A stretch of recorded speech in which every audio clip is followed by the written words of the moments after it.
This is Jennifer Follett with CRN, and I'm here with Mike Crosby of Circana. Mike, thanks so much for joining me. You're welcome. Thanks for having me. So we are here to talk about the education market and what partners, solution providers should expect as they finish out 2024 and as they gear up for 2025.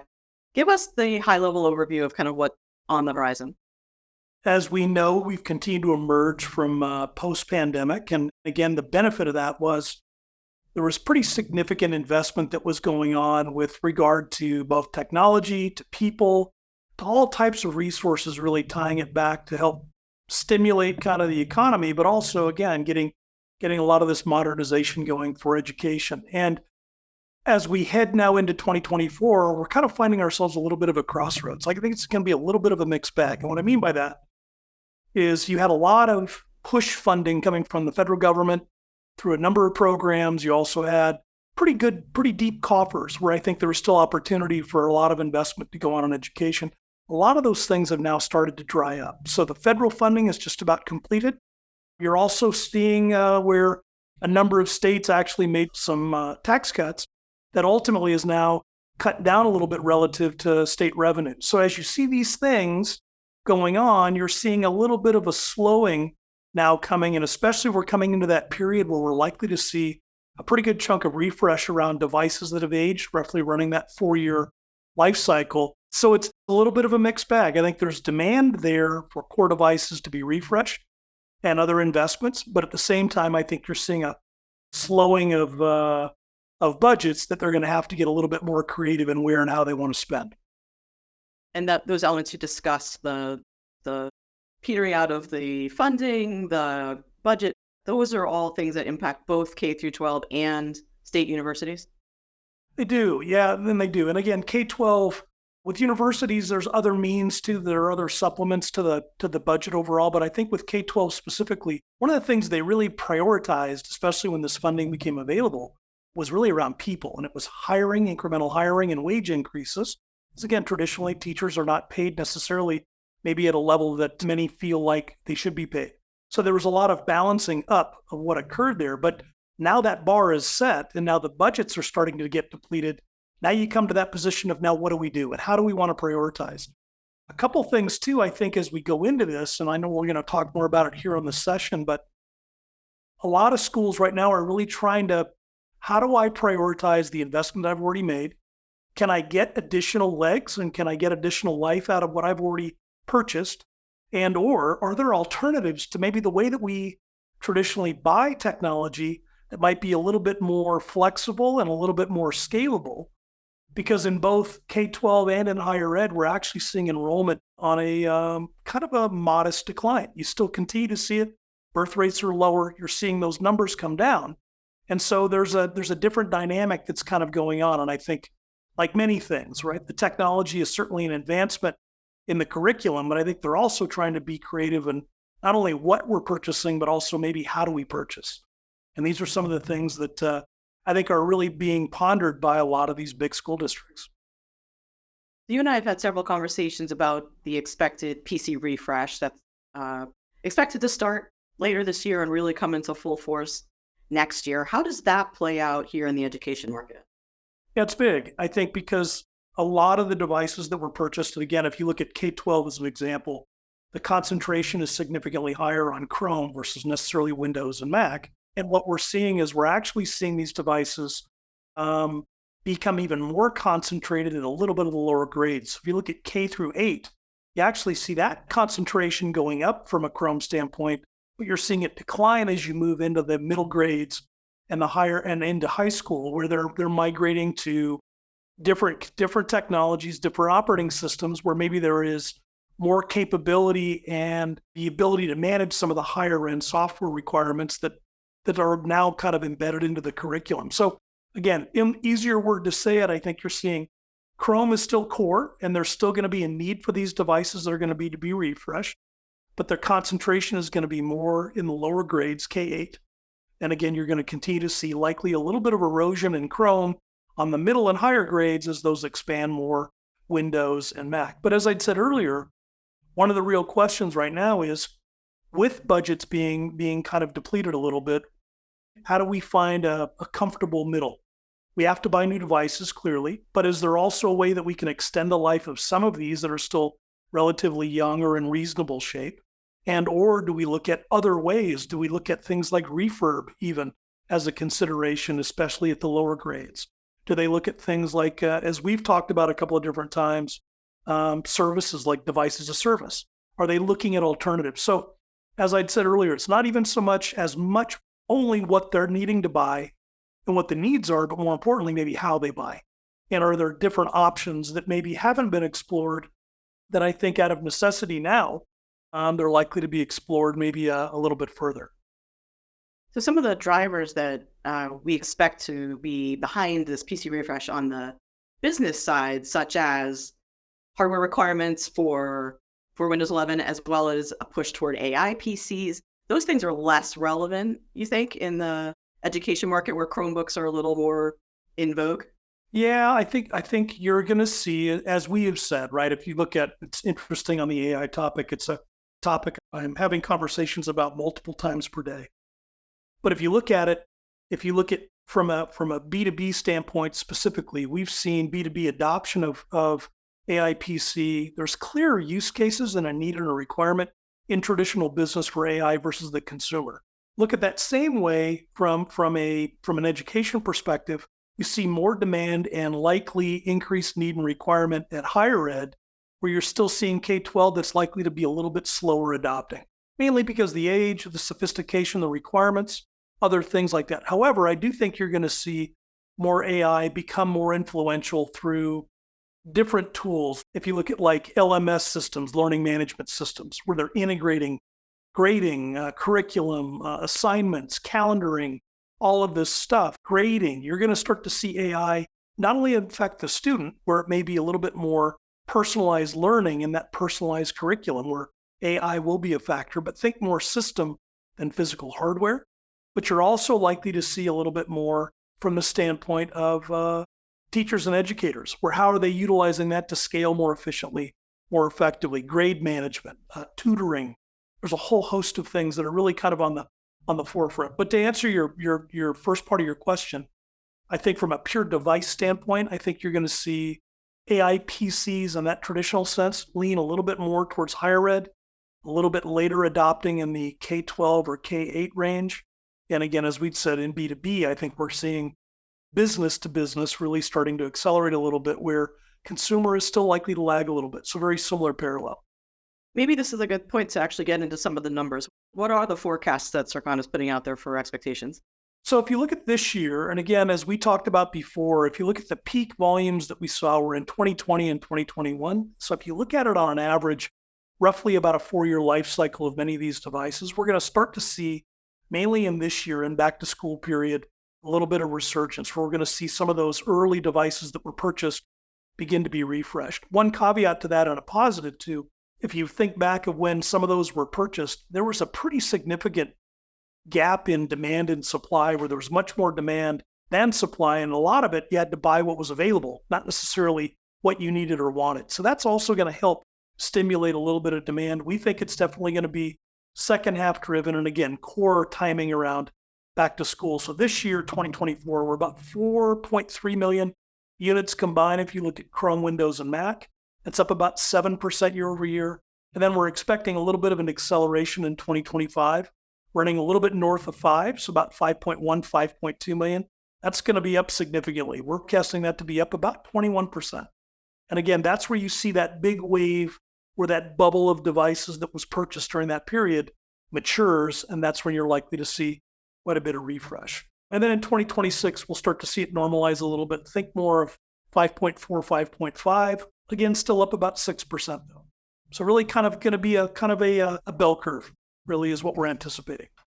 That expected 4-year cycle, is that, I have to wonder if that's even less on the Chromebooks, just because I see the condition of the ones that my kids use. Those things go through the ringer, the video doesn't work anymore, it's missing a key, that kind of thing. Does it hold the 4 years even for the lower end devices? You know what? It's interesting you say that, because it is an average that I'm giving you, because to your point, on the lower grades, we typically see a little bit higher churn from the standpoint of just durability, to your point. They're dropped, they're broken, they're spilled on, they're a number of things that are going on as they get a little bit more life to them a little bit. But again, it's a much different thing where you see how long the devices are actually supported from a software versus what's really kind of where we're seeing they're practically being used in the environments. This is also something that, and again, we're going to touch on it, but I think as you look at some of the alternatives, this is really putting into question, are school districts buying in the traditional sense where they do procurement and they leverage a budget and they purchase these devices and take ownership, and then you manage them through the life cycle. And there's still a huge chunk of durability where if a screen is broken or if there's something that's been damaged, there's a backlog of these devices that ultimately someone on site has to repair, or you bring in a third party to ultimately do that. But there's cost, there's time, there's a number of things there. Are there other ways to look at these devices in a more efficient way, I guess, to manage the budget more efficiently and more effectively, that it keeps the uptime, maximizes the uptime, but when devices are down, they get replaced quickly and you're back up and running. So to your point, it's an interesting dynamic, but yeah, on average, I would say we operate roughly on that 4-year, and some are 3, some are 5. Traditionally, what we'd see too is on the Chrome side of the equation, I think it's right around that 4. On some of the other platforms, you may get a little bit longer, again, depending on the environment and depending on what level was purchased. If they were entry-level devices, typically that's not going to be able to extend. If they're a little bit higher-end configurations, a lot of times you can get a little bit more legs out of a device. It's another year possibly. So maybe let's talk about some of those selling model options. How should solution providers be approaching these kinds of customers? How popular is device as a service, and is that really a preferred route at this point? Is that still in the minority? Yeah, great question. It is still a minority, but I think it is gaining traction. I think you're starting to have administrators, people that are managing the financial aspects of these budgets, because they are significant, but looking at, are there more efficient, effective ways to utilize these dollars that maximizes the uptime for the student, minimizes the downtime or loss or damage or all of those other issues, and also is allowed to scale based on the needs and are the size of the number of students that are enrolled.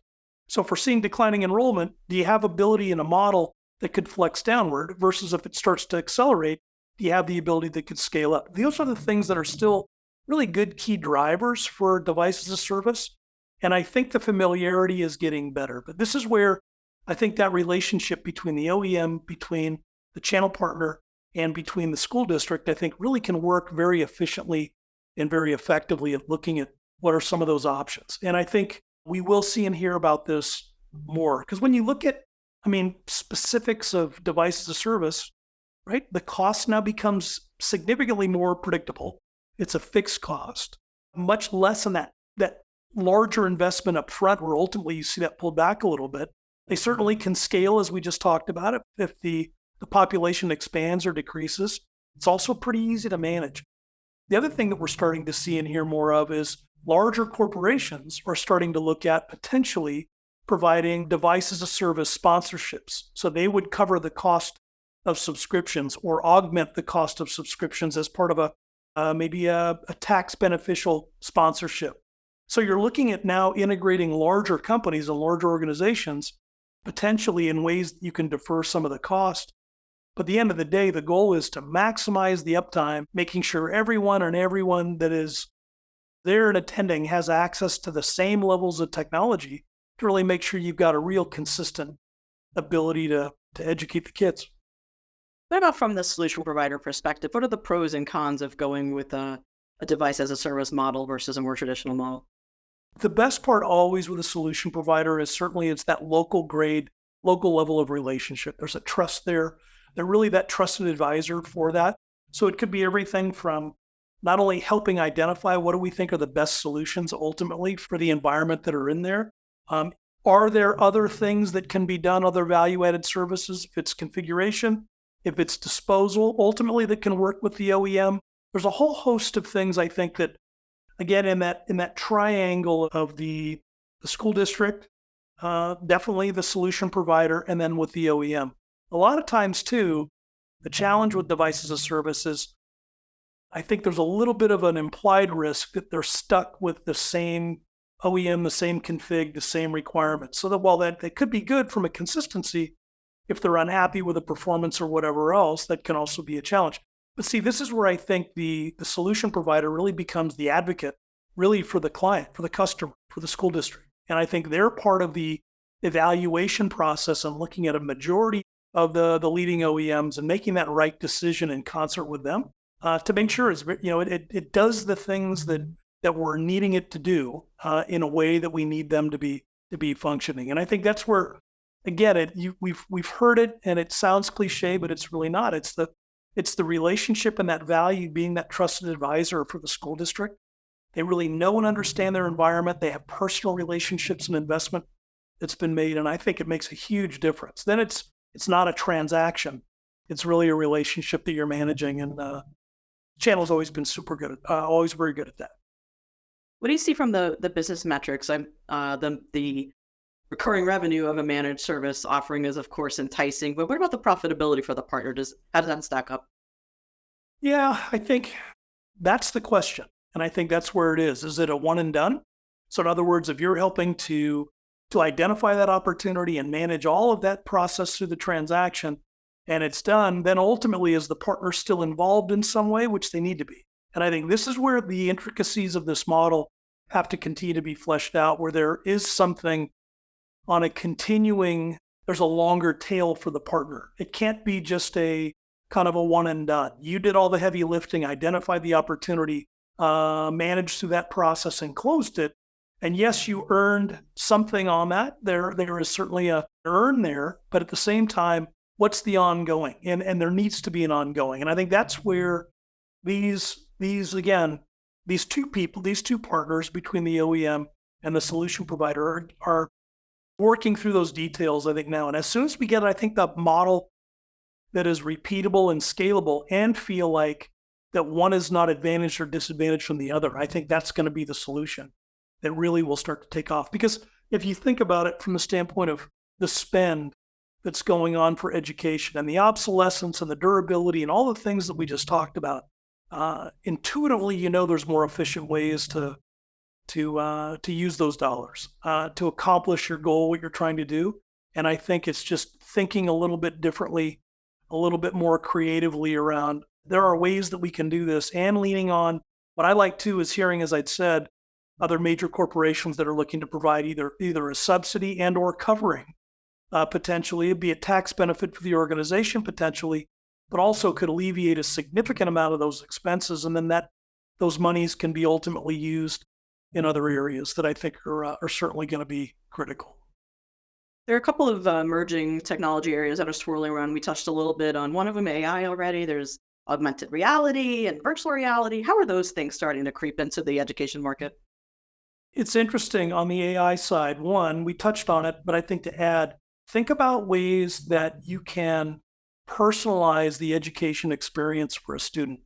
And I think that's where you're going to start to see AI really take off a little bit. And I mean by that is things like gamification, where you're going to see different ways to learn. I think they're already finding there are many different ways to learn than the traditional instruction at the front of the room and students listening, taking notes, and then ultimately being tested on what they've heard or what they've listened to.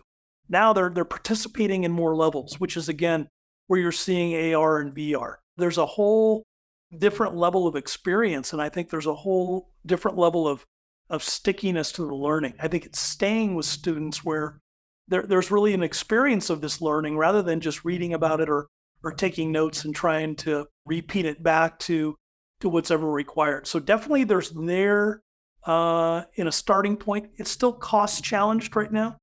So you're still seeing where a lot of that technology is still fairly expensive. And I think there are challenges with that. But if we can find money in other areas, we can balance around, if we can find lower cost solutions ultimately, or if we can find other ways or means of subsidy of some of these technologies, it could be huge. And I think it's going to continue to get more and more visible and more active.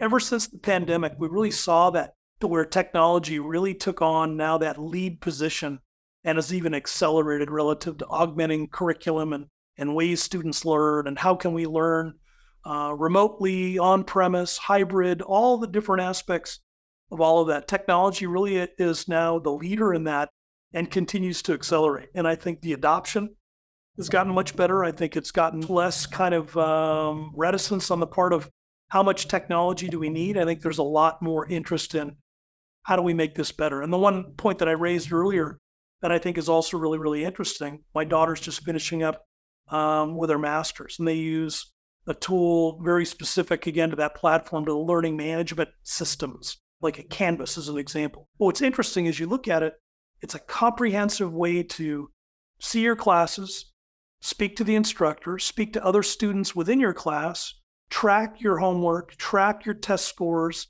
If you need additional information or additional whatever, it's all integrated in this platform. So again, this is that whole collaborative, integrative approach now to learning that is just, it's phenomenal. And I think it's just going to get more and more and more. From my seat, anecdotally, I feel like there's still a lot of tech illiteracy, almost, I would say, among the school districts, especially in the K through 12 segments. So I would wonder about as more and more millennials and younger generations that are digital natives, become teachers and become higher level teachers, some of this acceptance of technology would increase as well. It's interesting you say that, because I actually think there's almost a little bit of a gap, to your point, between administrators and instructors than the students themselves. Because the kids that have grown up, that to your point, it's tech native. They've been utilizing technology from the day they were able to pick up a device and use it. And if you have some teachers or instructors or administrators that are maybe at the tail end of their careers, maybe they're not nearly as sophisticated. So I think as that continues to evolve and catch up, I think you're going to see an acceleration. I really do. Because to your point, it's amazing what kids now have the knowledge and understanding and capability, and teaching your parents how to configure just about anything that goes on, from a new PC to a new phone to whatever. Kids definitely are very, very familiar. So just kind of in summary, even as budgets get a little tighter and some of those funding sources dry up, still really looking at 2025 as a big year for education spending on devices. Yes, we still see that again because of this refresh. Again, we're anticipating, as you'd mentioned, we've had a number of conversations on the B2B side and specific to education. It's not going to be separate from that. You're going to see that similar kind of track where you have a number of these devices that were purchased and they're nearing their end of life. And that will be the next big thing that we're going to see. It will be interesting, I think, as we get into 2025 and 2026, because I still believe AI PCs are still at the fairly innovator, early adopter stage of tech adoption, but that's going to accelerate extremely fast. And as you even lean into 2025 and 2026, that may ultimately become the majority of the mix. And then we'll understand a little bit more on what that rate of adoption may be for K-12. Maybe it's going to accelerate. Maybe it's going to happen even more so. It'll be interesting. It'll be interesting to see. Outside of the client device piece of it, what about the security piece? I mean, there's a lot of security risks to schools right now, like obviously lots of other segments of the market as well, but what kind of conversation should solution providers be having specifically around security with these educational districts? Exactly, even more so, because as we see more technology, more reliance on technology, and again, in many cases, you don't necessarily see the level of sophistication from a risk mitigation standpoint from the client or the school district themselves. They're just unaware. But I think you're going to have to lean more on specialists that really know and understand the technology, know how to evaluate technology properly, and provide recommendations and guidance ultimately on what they should do, not only for today's need, but more importantly, the partner can provide them that visibility of something that's going to scale. And so they start looking at more efficient, more effective solutions. But again, coming from that expertise, it's absolutely critical. I think you're going to see them lean even heavier back to that comment earlier on the whole trusted advisor. It's absolutely key. And I think security will not become less of a factor. It's going to continue to become more. Last year, we saw record numbers of challenges with viruses and other things that were going on, ransomware specifically with schools, not just larger schools, but even smaller schools. So it's becoming more prevalent, and I think they're ill prepared to really do it themselves. And this is where they really need to lean on a third party, though, really that expertise that gives them comfort, because the exposure is huge. Because as technology kind of on one side makes things easier and more efficient, it's infinitely more complex kind of behind. And you have to know and understand, how to make it easy on the front end doesn't make it easy on the back end. There's a lot of moving parts to ensuring that we've got, a highly secure environment that scales. So yeah, I think this is more than ever.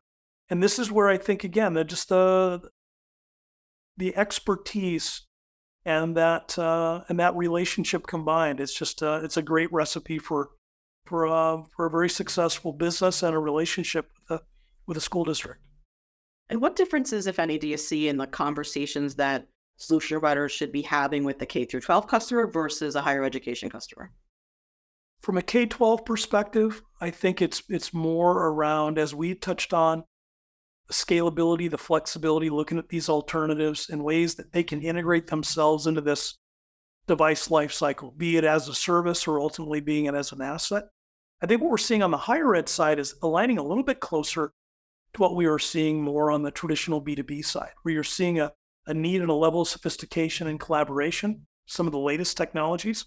Because as you look at higher ed, you certainly see specialized need and requirement. You're going to see very heavy workload in AI, very similar to what you would see in a large pharmaceutical company or a large manufacturer, where you've got a lot of research and other aspects of what's going on within these higher ed environments that I think you're going to see more mirroring a little bit closer to that than what you would see traditional. You almost see the K-12 as kind of a horizontal, just a very efficient model, and certainly still introducing new technology, but just making sure that things are operating at the highest level of efficiency and scaling effectively and making it cost effective. On the higher ed side, like I said, I think you're going to see a little bit more technology leaning discussions and needs of support. Security, again, continues to be ultra critical, definitely in higher ed, especially where some of these are research environments where a lot of this is confidential data and information.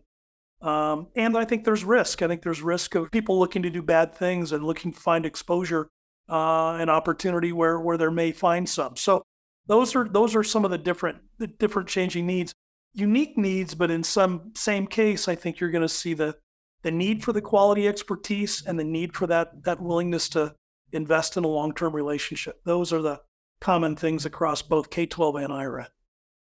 Always a strong role for the solution provider to play. Big time. Yeah, always. Now more than ever. In fact, yeah, I would agree. Great.